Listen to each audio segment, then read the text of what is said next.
Okay, well, my computer is telling me that it's noon. It's 12 o'clock. We've got 50 minutes, and there are 60 odd people, and people are arriving fairly quickly. So I think we will start properly and formally. Really, my pleasure is to be here and able to welcome Dr. Jane Goodall for this session. We had the pleasure of her company in the meetings that we arranged over the summer for the Green Liberal Democrat Conference and Festival of Green events. And when Jane was joining us on the 18th of June, it was just the day that she was, it was announced that she had been awarded the Tang Prize in Sustainable Development. So that's awarded every 2 years and is the sustainable development equivalent of a Nobel Prize. And in my introduction of Jane, I will actually say what the Tang Prize was awarded for. It was awarded to Jane Goodall, recognizing her groundbreaking discovery in primatology that redefines human-animal relationship and her lifelong unparalleled dedication to the conservation of Earth environment. So, really introducing somebody who needs no introduction, I'm going to hand over to Jane for a talk, and then we will have questions in about half an hour. So without further ado, Dr. Jane Goodall. Jane, over to you. Well, thank you, Keith. And because probably many people have had a very busy morning and thinking about lunch and maybe a little bit weary, I'll start off by bringing into this conversation a voice from the animal kingdom who so often get left out. And so here is a distance greeting from the chimpanzees of Gombe.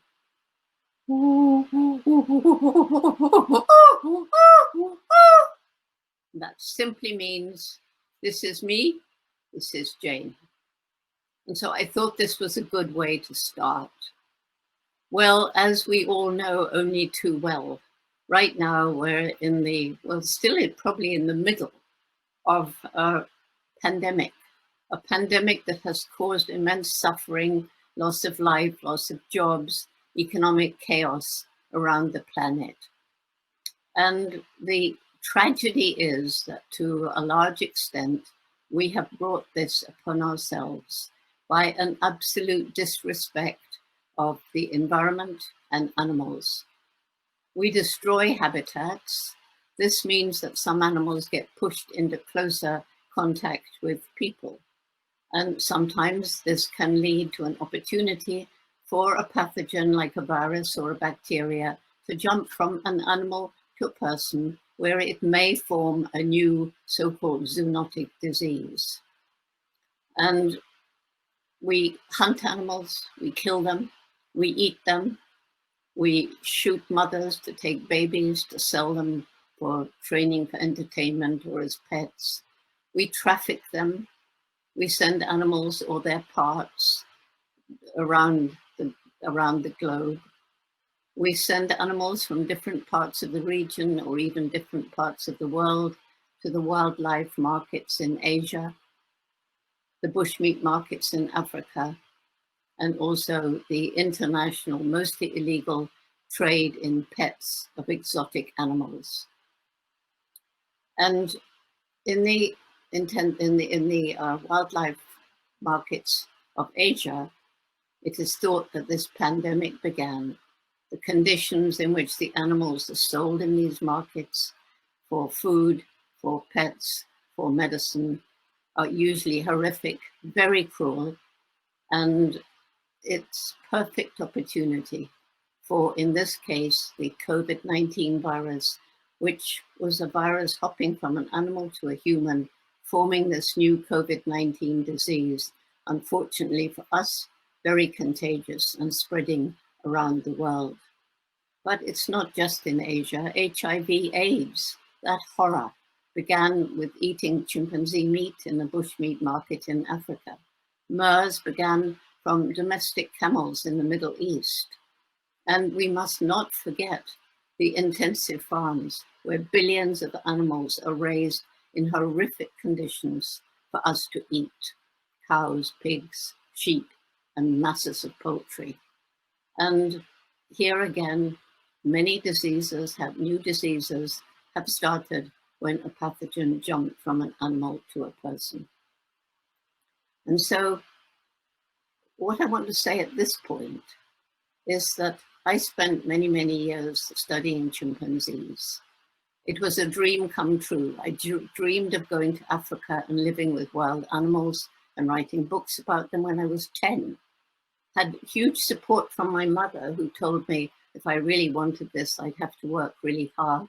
And if I didn't give up, it might come true, which is a message I've given to young people, especially in disadvantaged communities all around the world, because people laughed at me. How will you do that? You don't have money, Africa's far away, and you're just a girl. But thanks to my mother, I hung on to that dream. It came true. Chimpanzees are our closest living relatives. We share 98.6% of our DNA with them. In their behavior, kissing, embracing, holding hands, patting one another, they show empathy. They show altruism. They can be compassionate. Sadly, like us, they have a dark side. They're capable of violence, brutality, and even a kind of primitive war. It became very obvious after my first 2 years in the field that the differences between them and us were very small. At this point, my mentor, Louis Leakey, famous paleontologist, told me I had to get a PhD. I hadn't been to college, by the way. And he sent me off to Cambridge University, where I was the 8th person in that university's history to get a PhD without a BA. So as I was nervous, you can imagine my shock when the erudite professors told me I'd done everything wrong. Chimpanzees should have had numbers, not names. And I couldn't talk about them having personality, mind, or emotion, because those were unique to us. Fortunately, when I was a child, I had a wonderful teacher.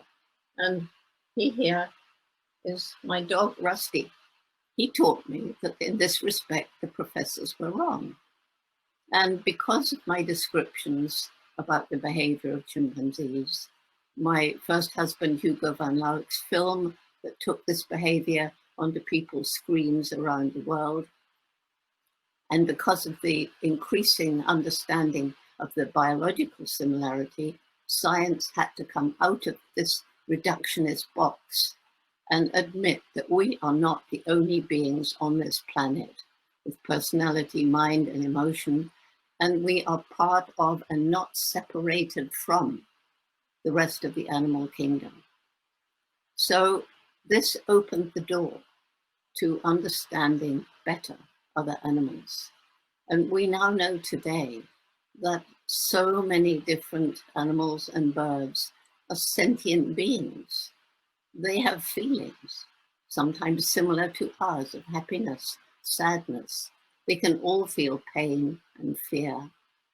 And so when I'm talking about the way we've treated these animals in the wildlife markets, shooting them, hunting them, killing them, and the intensive farms, we're doing this to individual beings. It's not just a sea of animals out there. These are individual feelings with their animals, with their own personality. And just because an animal is being bred for food in an intensive farm doesn't mean that it's not capable of fear and sadness. In fact, we now know that pigs are as intelligent as dogs, more intelligent than some. And we're learning more and more about the amazing animals with whom we share this planet. Well, to go back to the pandemic, we shall emerge from this pandemic. We always manage to. We came out of the Black Death and Spanish flu. But we're in the middle of, and we'll have to come to terms with, the climate crisis, which is a far greater threat to not only our future, but the future of all life on Earth. Before I was shut down in my home in Bournemouth, from where I'm speaking to you now, I was traveling about 300 days a year all over the world. And I saw with my own eyes the effects of this climate change.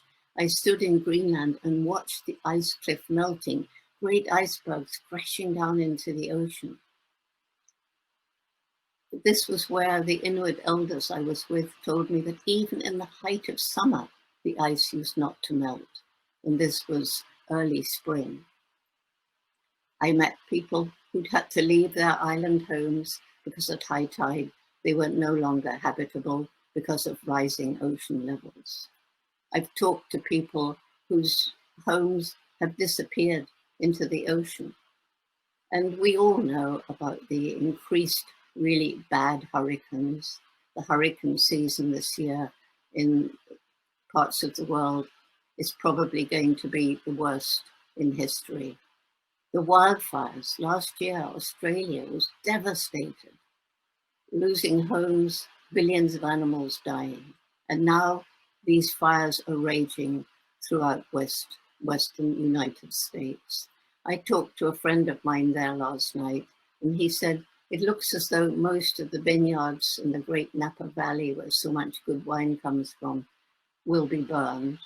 And it's the same in France because of drought. So we see droughts, we see floods. And again, this is due to our disrespect of the natural world. Does it make sense that we can have unlimited economic development globally on a planet with finite natural resources? Already, we're stealing those natural resources in some places faster than Mother Nature can restore them. And this is as a result of our making decisions based on the bottom line. Always putting economic development, another shopping mall, another road, another mine, another dam, at the expense of the protection of the environment. And Mother Nature is screaming for help right now. We look around and we see the destruction that we've wrought, and it is shocking. It's painful. It keeps you awake at night. And we are the main difference between us and other animals is this explosive development of our intellect. And yes, animals are way, way more intelligent than we used to think. Think what our intellect has enabled us to do. It's nearly full moon. People take for granted now that people walked on the moon. But next time you look up at the sky, just try and get that feeling of absolute awe that hit me when there was the first landing on the moon. Science fiction for me. When I grew up, there wasn't even any television, let alone computers and smartphones. And just try and get that, wow, we put people on the moon. So how come this most intellectual creature is destroying its only home? I think we've lost something called wisdom, where we make decisions without thinking of the effect on the planet or on future generations. Traveling around the world, I was meeting many people, including young people, who seem to have lost hope. The case is the same and worse today. I talked to the young people and asked them why they felt apathetic or angry or depressed. They said, well, you've compromised our future and there's nothing we can do about it. We have not just compromised their future, we've been stealing it. And we're still stealing it today. And there are people who plan to emerge from this pandemic not thinking about how can we establish a better relationship with the natural world and animals, but how can we get back to business as quickly as possible, business as usual. So these young people were right, except when they said there was nothing they could do. I thought that wasn't true. We still have a window of time when if we get together around the world and try and make the right decisions, it's not too late. So I began a program called Roots and Shoots in 1991, and began with 12 high school students in Tanzania, where I did my chimp research, which is still going on, by the way. It's our 60th anniversary of when I began in Gombe. And these students were concerned about different things happening around them. Some were worried about the illegal dynamite fishing that was destroying the coral reefs. Some were angry that the government wasn't prosecuting the poachers killing animals in their national parks. Some were worried about the street children with no homes. Others were worried about the cruel treatment of stray dogs. And so I told them to get hold of their friends from these 8 different schools, and we had a big meeting. And the Roots and Shoots program was born with its main message: every individual makes some impact on the planet every single day, and we can choose the kind of impact we make. What began with these 12 high school students is now in 65 countries and growing. It's a program of the Jane Goodall Institute, and here in the UK, we have over 1,000 schools involved. And it's my greatest reason for hope, because every one of these Roots and Shoots groups, between them, choose. We don't dictate to them. They choose projects to make the world a better place. One must help people. Another must help animals. Another must help the environment. Because I learned in the rainforest the interconnection of all these different aspects of life, and how each little species, each little action has a role to play in this tapestry of life. And so these young people in these 65 countries, now ranging from kindergarten, of course they need help when they're so little, but university, they're changing the world even as I speak to you now. They're changing the world in China, in the Middle East, across Europe, throughout North and South America. And all the time we're getting new groups. We keep hearing about them in faraway places. And it is a great reason for hope, because young people, when they understand the problem and they're empowered to take action, they have so much passion, so much dedication, so much hope. And the antidote to feeling hopeless and helpless is to take action. We hear, think globally, act locally, but no, because if you think globally, you can't help but be depressed, can you? I mean, the news, the media, it's full of doom and gloom. And yes, indeed, there is doom and gloom, but it's not only doom and gloom. I traveled the world, as I say, and I met so many incredible people doing amazing projects. And it is possible to restore environments that we have destroyed so that once again they support life. Animals that have been on the brink of extinction have been given another chance. Plants too. We are in the midst of the 6th great extinction. We must slow it down. And our actions against animals and the environment must change. Our responsibility is to future generations, not just the here and now and what's best for me and what's best for my next political campaign. Think about the future. Think about your children and your grandchildren and theirs. Think about the health of the planet. Think about all the billions of animals who are suffering at our hands. So what can we do as individuals? That's what people are always asking me. Well, first of all, as I've said, every day we make choices. And we can make choices in what we buy, what we eat, what we wear. Buy something. Ask yourself, did it harm the environment in its production? Was it cruel to animals? Is it cheap because of child slave labor somewhere, or unequitable wages paid to people in some other country? Think about these things. Meat. I talked about the cruelty of the factory farms. It's not just cruelty to animals that we have to be concerned about. All these billions of animals worldwide have to be fed. Huge areas of habitat are cleared to grow the grain. Masses of fossil fuel is used to get the grain to the animals to the abattoir, and the meat to the table. And water. In some areas, water is becoming increasingly scarce. It takes a lot of water changing vegetable to animal protein. And then finally, all these billions of animals in their digestion are producing methane gas.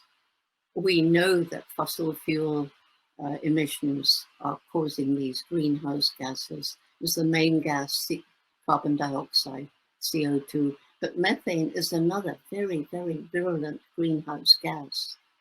And a very large percentage of that is as a result of this intensive animal agriculture. And on the subject of agriculture, think how we're poisoning the soil, growing food sprayed with chemicals, poisonous chemicals very often. Does that make sense?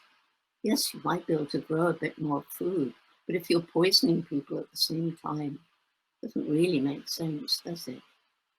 So here we are, this intellectual creature destroying its only home, but at the same time, there is this hope.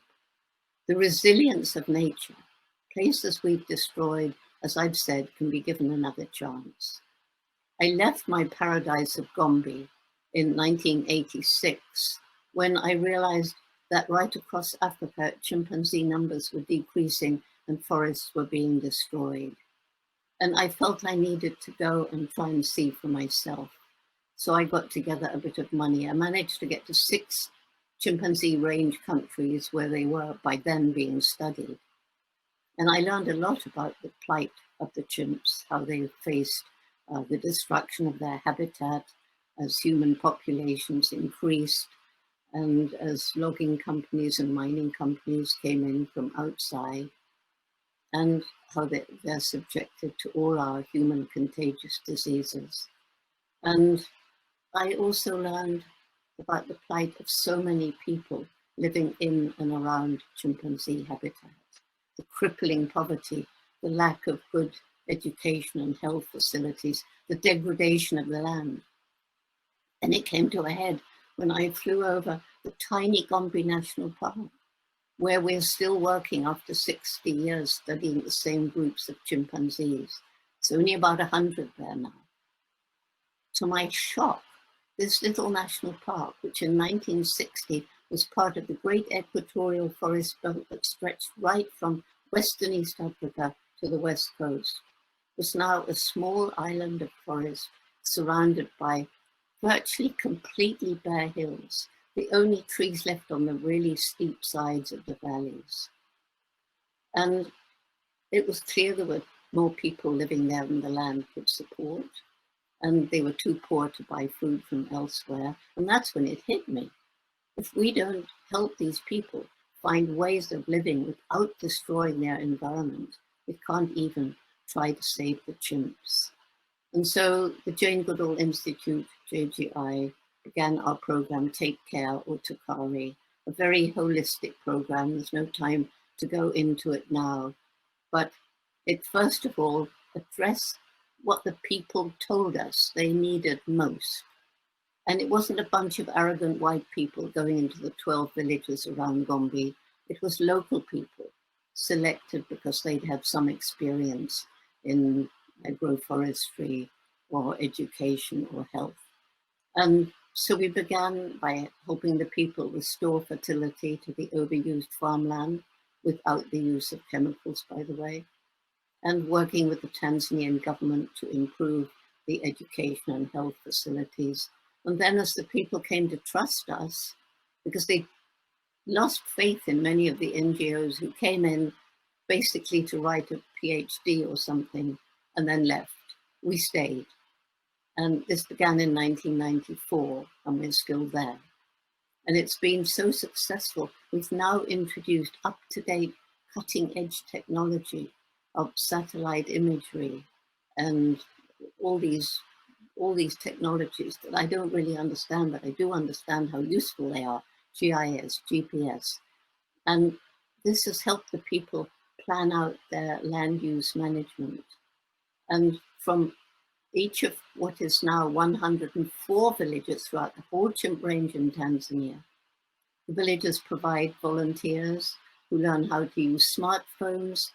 They monitor the health of their forest reserves, village forest reserves, and they have chosen to record illegally cut trees, animal traps, or on the other hand, the sighting of a chimp or a pangolin or something.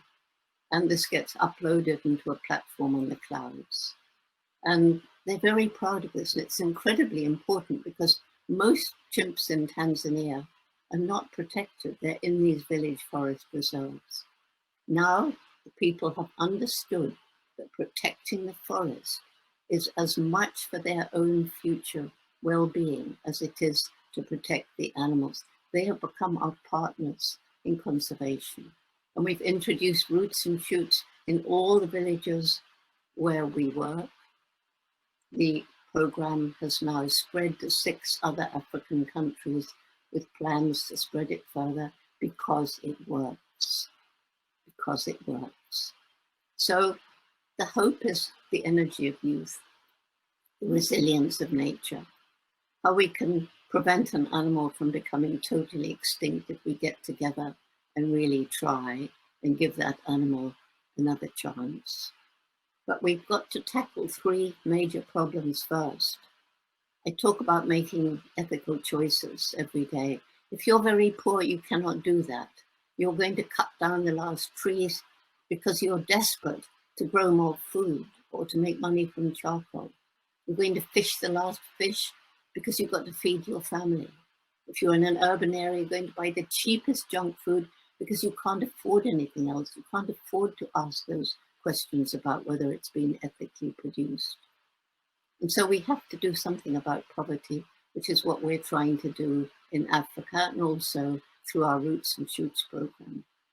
Secondly, the unsustainable lifestyle of most of the rest of us. I have more than I need. I try to leave a light ecological footprint every day. I do my best. And as I grew up in World War II, I know what it's like to have much, much less and to not take for granted what we take for granted today. And of course, as we alleviate poverty, the people who come out of poverty will want to emulate this unsustainable lifestyle that the rest of us are living. It's Mahatma Gandhi who said, the planet can provide for human need, but not human greed.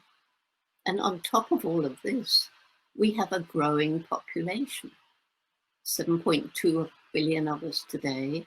It's estimated there'll be 9.7, closer to 10 billion in 2050.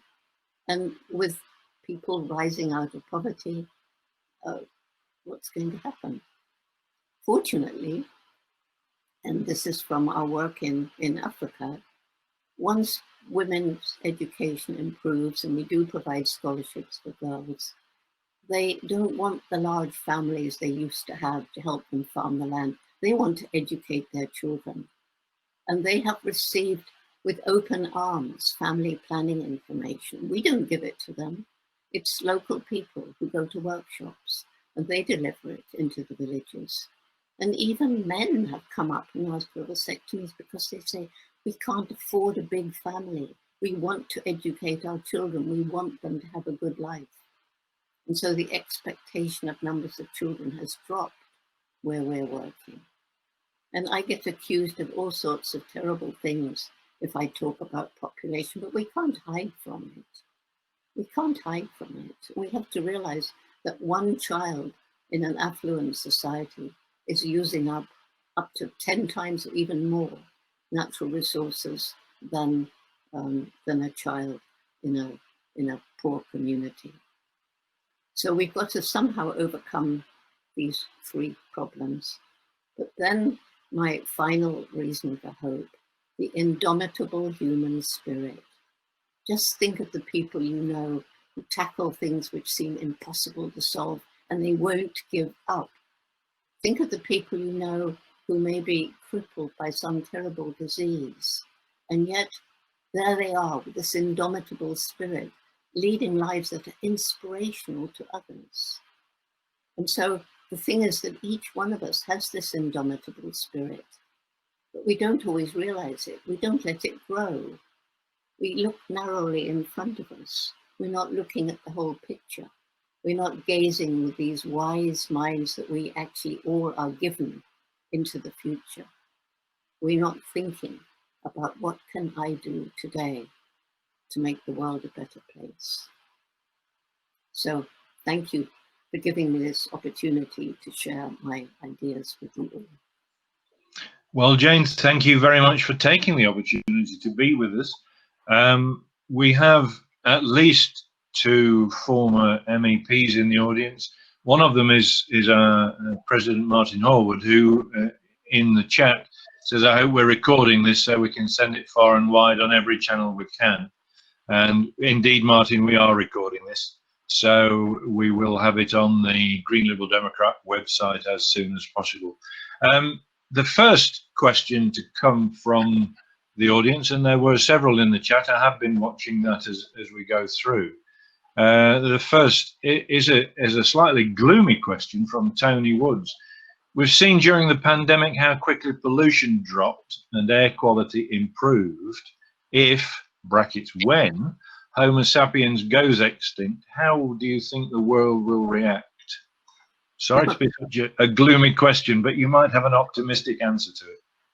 Well, I mean, from the point of view of one of my Native American names given to me by a tribe, which by the way is a great honor, is Sister of Mother Earth. So if I'm Sister of Mother Earth, I can answer that question on behalf of Mother Earth and say, we shall be so glad when humans are extinct. Humans are a worse virus for us than this pandemic is for you.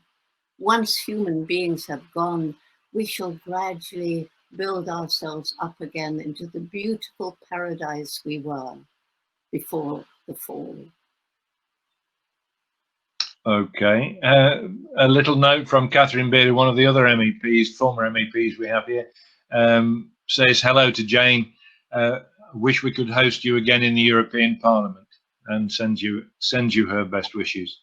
Okay, I'm scrolling down to see the next question.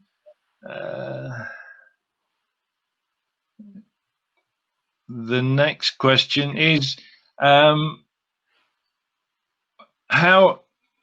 are we going to recognize that the way we treat animals is a serious condition? How do we communicate the fact that treating animals in the way that you've remarked, how do we communicate that to the people who perhaps don't realize it? Well, I've found that the best way to communicate something like this to people who don't see eye to eye with you is the worst thing to do is to start arguing with them, pointing fingers at them and telling them they're wrong, because they won't change, or very seldom. Most people aren't like that. So to me, rather than trying to make an argument to reach the brain, is to reach the heart. And I found the best way to reach the heart is by telling stories. I mean, I've got so many amazing stories about the things that animals do, the relationship between humans and animals. And anybody who's thinking that what I said about factory farmed animals is perhaps not true, please Google, not Picasso the artist, but Pigcasso. Just Google that. Or actually, Ecosia is a wonderful search engine, because every time you use Ecosia, that's E-C-O-S-I-A, trees are planted. And of course, one way that we can really start improving the environment, mitigating climate change, is to protect the existing forests, because they absorb the CO2, clean up the oceans, because they too absorb CO2, and both give out oxygen, by the way, and plant trees. So when we plant trees, we're planting trees for the health of the future of the planet. Now we must protect the existing forests. We have destroyed about half of the forests of the planet today, which is shocking. And we need to protect not just the forests, but the woodlands, the peatlands, all the different places that will absorb carbon dioxide and store it in the soil. Talking of soil, I have a question here from Jackie Charlton. We have to start at the soil level, as so much starts there. How can we learn more, educate more, and share more about the importance of soil? How do we get that message across? Well, I've been talking to quite a few people who are working with the soil. It's a huge unexplored terrain. It's the kind of thing to explore the different life forms in the soil, healthy soil. That's the kind of thing that our Roots and Shoots kids, sometimes if we share the information, they get all excited and that's what I want to do. And they do it. So it, we put out information like this on our JGI website. We have a global website. We have a global JGI. We have 24 Jane Goodall Institutes around the world. And so we put this information out, and surely people will pick it up, and other people can put the information out on their websites as well. Okay, thank you. We will certainly do that on our website. I can't just find the question, but I did see it written down from one of our members of audience about how we managed to get young girls, young ladies involved in research. You spoke about the attitude that you were confronted with as a young girl wanting to do this kind of research. How do we enthuse the young girls now to get involved with the kind of research that you were involved in when you were? Well, I've had so many messages, letters, emails from young people, and they've all said the same thing. We're doing what we do because we read about your life and you taught us that because you did it, we can do it too. And I think one reason why women have shied away from science, one, it was a male-dominated area of research, and women weren't welcomed. They were kind of scorned.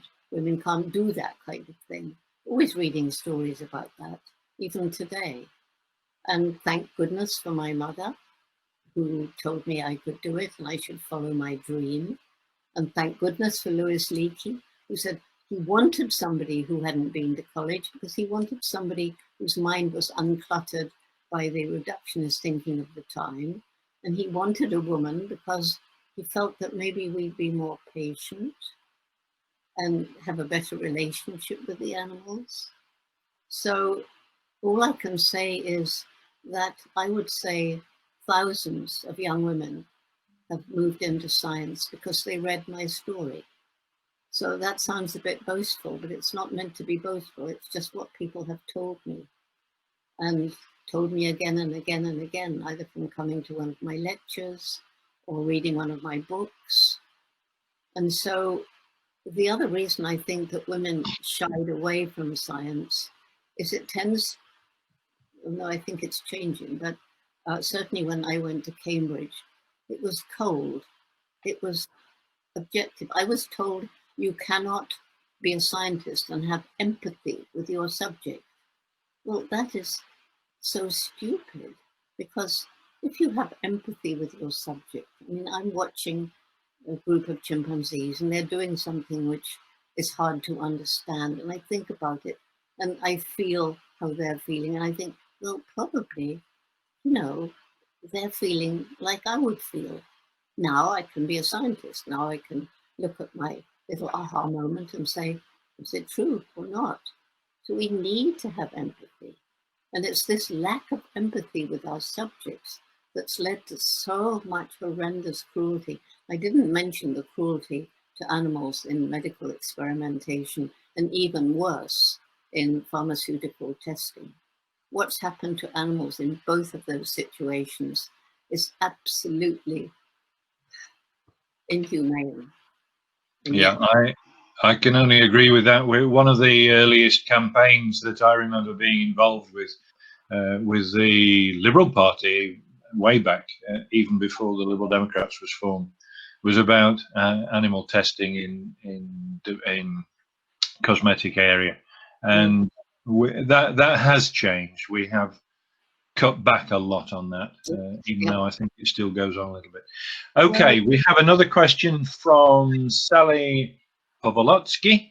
I hope I've got that Right, Sally. A question for Jane. Do you think politicizing climate emergencies encourages action or creates further procrastination and lip service rather than sustainable solutions? I think that's really a question of how you, in your shoes, perceive what we as politicians are trying to do to politicize the event. Are we succeeding, or do we need to do something different? Well, I think an awful lot of people feel that politicians talk about what should be done, but they don't actually take the action to do it. I've seen with my own eyes people who really care about the environment and the future going into politics, but then that's their career, and now they're thinking about being re-elected. And if the majority of their constituents are not behind them, if they propose something which is really good for the environment that might cost us another penny for each product, then people don't support them anymore. So, you know, we can blame the politicians. Also, many politicians are kind of in the pocket of big business, because big business is very often paying for campaigns, and therefore they have a hold over the politicians. But we mustn't underestimate the power of the consumer. And I'm not talking about those living in abject poverty. I'm talking about the rest of us. Because if we care about the environment and we see that a company is producing in a way that is environmentally unfriendly, then we mustn't buy their product. And that is really, really important. So, you know, we must take responsibility too. And it's working. Consumer pressure has actually changed the way a lot of businesses work, and consumer support for politicians could make a very big difference too. At least that's what I think. Yeah, I think the general population is probably rather a long way ahead of politicians in their current view of how to treat the world.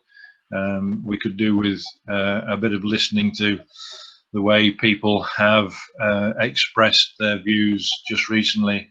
Apparently 72% of the population think that we should be doing more to green the economy as we come out of the coronavirus. That was something that was said in a meeting yesterday. Is that Europe? Sorry? 70%? Is that no, it was the UK. It was the it was a survey done by Zero Carbon Commission when they were looking at whether we should introduce carbon tax, and there seems to be a general feeling that as long as it's fair, we should be charging more for pollution. I did find the question about young ladies, young daughters, from Gwithian Jameson Ball, I think, if I'm pronouncing that. Gwithian. I've two young daughters, aged 5 and 6, nearly 5 and 6, 6.5, both at school, and they're both showing a keen interest in wildlife and environment. I wish to ask on their behalf what advice you could share with young female researchers just starting out. I know you've talked about the role model aspect, but how do young ladies of 5 and 6 express their views about what they want to do? I think that's the way. My advice is that they look up the rootsandshoots.org UK website and join the Roots and Shoots, because then there will be all sorts of other young people and a whole support system for young people like that. And honestly, I've had videos and messages from children that age about what they've done and how they've thought up ways to raise money, and even if it's just a few shillings, and they've done it. And it's very moving, actually, what young children are doing to make the world a better place. And it's not just girls, it's boys as well. And I think at this point, one of my favorite stories is from an indigenous community in Latin America. And it was the chief of this community. And he said to me, he said, Jane, we think of our tribe as like an eagle, and one wing is male and the other wing is female, and only when the wings are equal will we fly high. And I love that story because, you know, we need equality. We need both. Men and women are different. They have different skills and expertises and ways of thinking. We need both. We need discussion. We've just got to stop this divisiveness, which is permeating the world right now. Just talking about indigenous populations, I'm married to a Brazilian. Unfortunately, she's locked down in Brazil at the moment, and I'm locked down here. We do manage to talk to each other every day, so that's good. But how do we approach the situation about dealing with Bolsonaro, who seems intent on cutting down as much of the Amazon forest as he can possibly sell? Do we boycott Brazilian goods? Do you think that's as we did with South African wines and so on in the era when we had apartheid? Is that a sensible way, or is it just simply going to punish the people in Brazil who are making these things? Well, I don't think that's a question for me. It's more a question for you. I don't know. I don't know. But it's not just Bolsonaro. That's the problem. We've got him. We've got Donald Trump. We've got various African leaders who are moving towards despotism. And you know, it's very hard to know how to deal with them. I mean, I'm just hoping that after this pandemic, there's going to be enough people who live in big cities who for the first time have had the luxury of breathing clean air and looking up at the night sky and seeing stars bright instead of through a haze of pollution, or even not at all, that there'll be a groundswell that gets built and built and built until things have to change. But going back to Bolsonaro and the Brazilian people, I don't know. I think maybe your wife would know better than me. Well, I keep asking her. I'm not sure she knows entirely either. Interestingly enough, you mentioned the moon landing earlier on, which was also something that was news to me as a young man. I was talking with Fatima last night, and as she was walking along the street, and I happened to notice that the moon was behind her head, and I looked out of our window here, and I could see the moon as well. So from two sides of the globe, we saw the same moon. I was looking south, and she was looking north. But that was quite an eye opener. Yeah. Clive Trussell, just talking of the last thing you said about politicians and what we think of world politicians, Clive Trussell is asking, I wonder what Jane thinks of the Donald Trump.